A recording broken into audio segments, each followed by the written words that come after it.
Okay, recently kind of given into an old passion of mine, which is Godzilla films. So I kind of started to go back and see that there's a whole wide variety of them. Then I started watching some of the Millennium ones. So Godzilla 2000, ironically, the version that I saw through Netflix, it was actually dubbed in English, not actually kind of just set up where it was going to be subtitled, which I found kind of aggravating, because I prefer my Godzilla subtitled. Because when you actually do it dubbed, for some strange reason, just the way they end up doing some of the dialogue just comes off really bizarre. I'm not a huge fan of it in that way. So what is the basic premise of this one? Okay, real quick basic premise. Godzilla's back and back with a vengeance. They do have teams that are trying to kind of fight Godzilla, but not doing a very good job. So in the most Godzilla movies. They find that there's this giant, rare sort of element that they find. And as they begin to surface it, it's revealed this giant rock that they found is actually an alien spaceship that's solar powered. So while there's one group trying to destroy Godzilla, another group trying to study Godzilla, and then they realize that Godzilla actually has genes that allow her to fully regenerate ridiculously fast. So here's the idea of, what, this is going to allow us to just redo so many amazing things. There's that huge implication of these massive regeneration genes from Godzilla will allow us to cure cancer, fix all these other sort of, random things that happen to the human body. And while that's going on, the alien spaceship begins to kind of absorb energy and absorb information. And I'm sitting back kind of going, okay, not bad. And then the alien spaceship, of course, battles Godzilla for a little while. And it then absorbs energy from Godzilla to make an alien spaceship Godzilla hybrid. So now it ends with Godzilla fighting a really well-designed monster. The new look for Godzilla in these is actually really fantastic. I gotta give him props for that. The spaceship looks kind of weird. It doesn't quite look like it really truly belongs. But the ending battle between Godzilla, alien spaceship, and alien spaceship hybrid Godzilla, actually pretty decent. The way Godzilla wins this one is actually really kind of bizarre. Okay, Godzilla versus Mechagodzilla. Again, this kind of falls into the Millennium side of things. And since Godzilla is attacking power installations, primarily plasma energy and nuclear energy, Japan decides to go primarily towards solar and to wind. It's not quite enough, so they're kind of like secretly doing some things when it comes to plasma energy. But they know they have to get rid of Godzilla. So what do? They construct, are you ready for this? A black hole gun that floats in space. Initially, when they first use it and they do a test fire on ground, it's always kind of like, okay, so what we're going to do is we're going to shoot this off, and it leaves a small wormhole. What happens with this small wormhole is that some eggs come through. These eggs, of course, are Meganulo, or Meganulon, which essentially is kind of like giant dragonflies. And I mean like car-sized dragonflies. They eventually attack Godzilla, so Godzilla's getting attacked by a massive amount of dragonflies. They then fire the space cannon. Doesn't work. So now, some of the ones who end up taking over the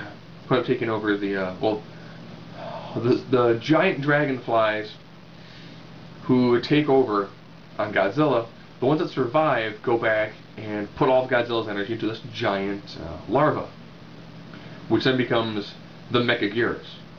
So now you have Godzilla versus a giant dragonfly that can siphon energy as well as have like a high-frequency sonic attack ray from its wings.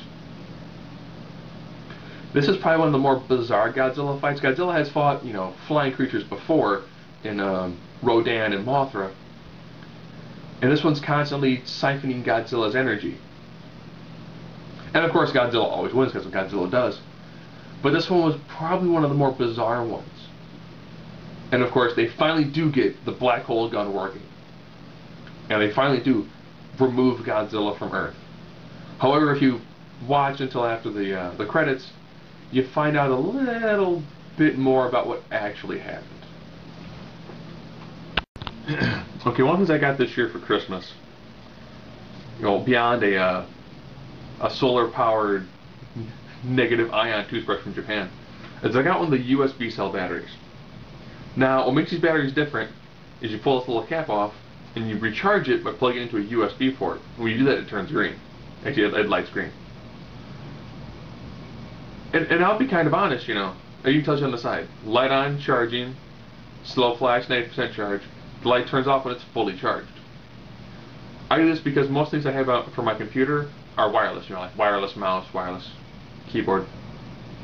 So I figured I really didn't want to go out and buy rechargeable batteries that I need to constantly take out and then plug in.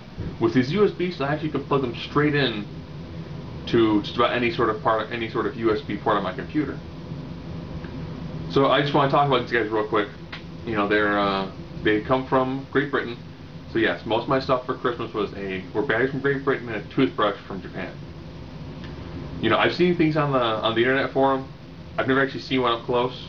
It is a regular size AA battery with a USB port to it, and it's got the little, stretchy part here that allows you to put the cap onto it, and that is a USB cell battery.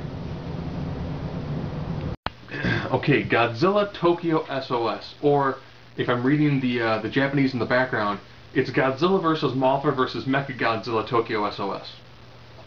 The Millennium Series, this is the only one that actually is a sequel to Godzilla vs. Mechagodzilla. And you see essentially the same sort of battle. Mechagodzilla has sustained some damage. So this newer version does not have the absolute zero cannon. So it has a triple hyper maser cannon. That's the lightning bolts. And they've done some modifications to some of the other ancillary weaponry to it. And to make this one different, they throw in the miniature twin fairies from Godzilla vs. Mothra. And they more or less are there because using the bones of Godzilla, Mechagodzilla, is the reason why Godzilla came back. And that humans shouldn't deal with the souls of the dead. And that the bones need to be cast back into the sea. And then people are like, what if Godzilla attacks? It's okay, Mothra will help you. So yes, Godzilla fights Mothra. Godzilla, does a pretty good job against Mothra. The updates to Mothra, very nice. Done very well.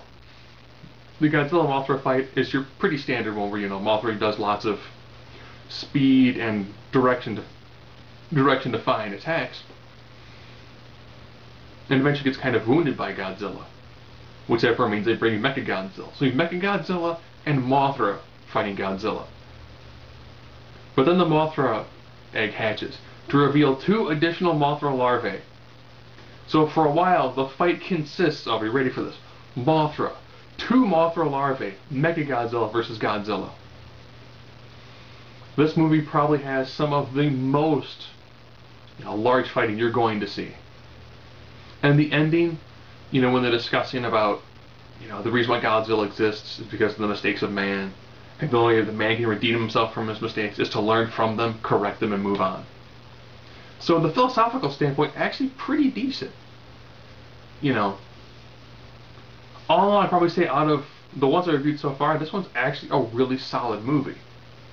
From a Godzilla standpoint. Don't want you to think that this is up there with, like the Shawshank Redemption. I mean, it's still a giant guy in a lizard suit destroying, cities in Japan. But if you were to watch Godzilla vs. Mechagodzilla and then Tokyo SOS, they actually connect and work really well together. Okay, so the third movie in the Godzilla Millennium series, or Godzilla Mothra Ghidorah All-Out Monster Attack, which I'd say by far is one of the best titles ever. Unless, of course, other versions you see actually call it Godzilla, Mothra, and King Ghidorah All-Out Monster Attack. This one Even though it's still part of the Millennium series, it again takes place 50 years after the initial attack. So if you like Godzilla Millennium, there's no mention of the Godzilla attack against the giant alien spaceship. There's also no mention of Godzilla taking on Mechagodzilla, or being hit with a black hole gun. And they've changed the costume. It's no longer like it was from Millennium and versus Mechagodzilla. It's now closer to the original costume. So it looks really, really bizarre. Some of the CGI shots, especially anything in water, still do leave something to be desired. Knowing this is a movie that's roughly about a decade old now, not really super, super impressive. The main crux of this one is Godzilla's come back after being destroyed 50 years ago, and that there are guardian monsters who are going to fight Godzilla. The acting done by the main actors is very good. Anyone who is an extra is ridiculously overacting, even for a Godzilla movie. So the basis of this ends up being Godzilla versus the guardian monsters, which is Baragon, who didn't get his name in the main title. I never preferred Baragon. Out of the two that were more crawlers, I always preferred Anguirus. I thought Anguirus was ridiculously amazing, especially compared to Baragon. Baragon looks very cute, almost kind of like puppy dog-like for being a 30-meter long, essentially like mole rhinoceros hybrid. And when these two fight, like you would expect, Godzilla just destroys Baragon. And then there's the battle with Godzilla and Mothra. Mothra didn't really use the poison dust that much, but instead shot explosive stingers from her tail. They make reference to the twins that used to always help control Mothra. And then during the battle with Mothra, this is when Ghidorah shows up. Ghidorah did a pretty decent job. You know, Ghidorah had looked a lot better, but overall not bad for a reimagined Ghidorah. And of course, during the fight between Godzilla, Ghidorah, and Mothra, you do have more humans trying to get involved. And of course, Godzilla eventually defeats Mothra, which then makes Mothra explode into a shower of ancient souls. They do a pretty decent explanation of the idea that the guardian monsters are actually like the collections of souls of people that have been killed in wars that have been forgotten. It's a pretty interesting sort of, side twist to it. And then the souls from Mothra go into Ghidorah, therefore making Ghidorah King Ghidorah, which then leads to King Ghidorah fighting Godzilla, and doing a pretty decent job. And then the humans get involved again to finally put the absolute nail in the coffin of Godzilla. And the way they defeat Godzilla is very different. They use a drill missile to essentially blow a hole from the inside out of Godzilla's shoulder, so that whenever she tries to use the radioactive breath, it just ejects out of her shoulder wound, eventually causing her to explode, leaving her beating heart in the bottom of the lake in which they were fighting. The nice thing about the first two movies of the Millennium series is that they all actually are individual and unique timelines. They actually were not designed to go in any sort of sequence. So you could watch Godzilla Millennium versus Mechagodzilla and entirely skip Godzilla, Mothra, and King Ghidorah. And I'll be honest, those first two are actually pretty solid movies. This one, while not being really bad, was just a little bit too goofy for my taste. Okay, Godzilla Final Wars. This is the one that I have absolutely been waiting to see.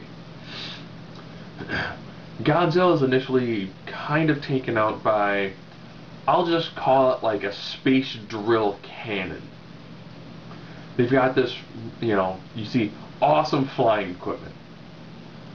There's a race of like superpowered mutants who are part of like a Godzilla fighting force for like the unified planet. So you've got just about every monster you can think of. You have aliens, you have mutants, you have super bizarre flying machines. These aliens come down, and essentially what they do is they capture all of the giant monsters. And they're like, we're here to help you guys out. Turns out they're actually evil. And they control all of the mutants and the vast majority of monsters. So what happens is, Godzilla then kind of goes on, I hate to say, but kind of like a world-stopping quest. So, he's fighting, like, Rodan, Anguirus. There is a Mecha Gigan. But I mean, like, Mega Gigan. So as opposed to having just, like the spinning blades for across the chest and giant hooks, each arm is double chainsaws. It's a ridiculous fight. You've also got Mothra. They also have the American Godzilla. Yes, that really tiny, horrible from Matthew Broderick thing that gets taken out in like one move, I think in Sydney, Australia.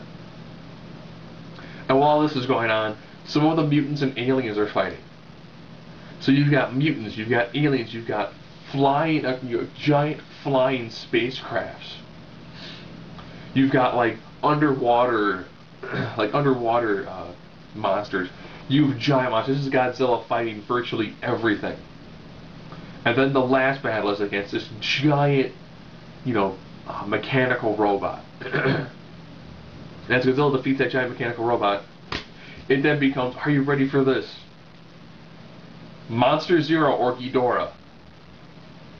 So then he fights Ghidorah at the very end. This is one of those ridiculously fantastic. This is just, it's everything you could think of. The only thing that was missing was like steampunk and zombies. If it had that, this would have everything. Aliens, mutants, giant robots, giant monsters, Godzilla, Mothra, Rodan, Anguirus, King Caesar, like a half a dozen other ones. Even the son of Godzilla is in this one. Yes, even the son of Godzilla. It's everything. It is everything wrapped up in a bow. And of course, this being one of the last ones, this is also probably the best looking Godzilla. If you're a Godzilla fan, you have not seen Final Wars, by all means, you have to check this movie out.